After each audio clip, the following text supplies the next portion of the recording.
Hello friends, आज मी आले आहे महाराष्ट्रातील नाशिक शहरामधील वणीच्या गडावर सप्तशृंगी मातेच्या दर्शनासाठी. येथे येण्यासाठी आपल्याला नाशिक रोड स्टेशनपासून CBS आणि CBSपासून डायरेक्ट वणीच्या गडावर अशी स्टेट ट्रान्सपोर्टची नॉर्मल आणि AC बसेसची व्यवस्था आहे.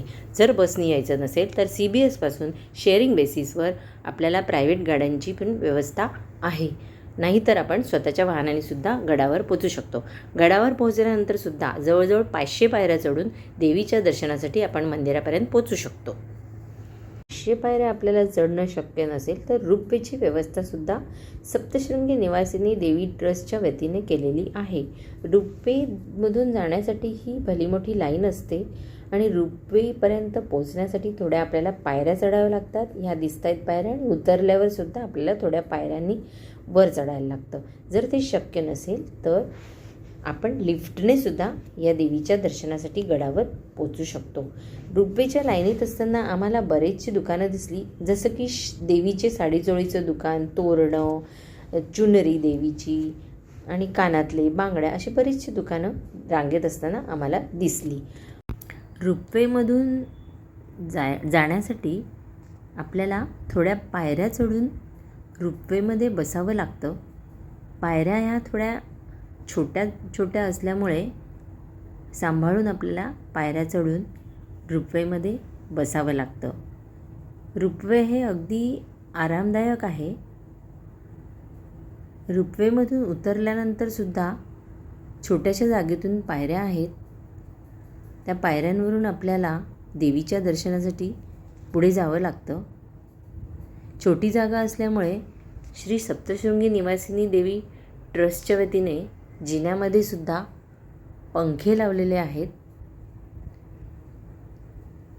जिना चढून गेल्यानंतर वरती मंदिरात सुद्धा लाईन असते. रांगेतून जाताना आपल्याला देवीचं दर्शन वेळोवेळी घडत असतं.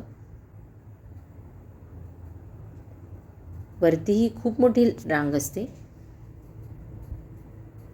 हे एक महाराष्ट्रातील 3.5 शक्तिपीठातील एक अर्धशक्तिपीठ आहे.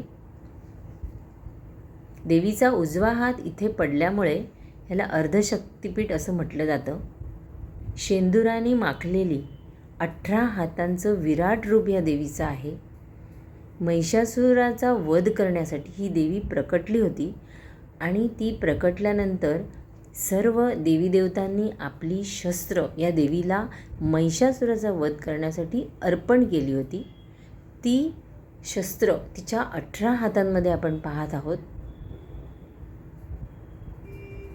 अगदी मनमोहक आणि विराट असं ह्या सप्तशृंगी देवीचं रूप आहे.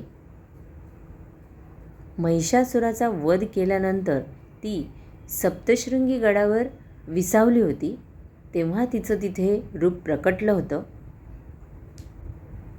अशी तिची कथा आहे. हिला 11 वाराची साडी लागते, अशी ही सप्तशृंगी देवी आहे नाशिकची. आता आमचं देवीचं दर्शन हे झालेलं आहे. खूप प्रसन्न आणि खूप आनंद वाटला आहे देवीचं दर्शन घेऊन. खूप छान वाटलं. आता आम्ही रोपवेनी पुन्हा उतरलो आहोत. सप्तशृंगी माता की जय. उदो उदो अंबाबाईचा उदो उदो.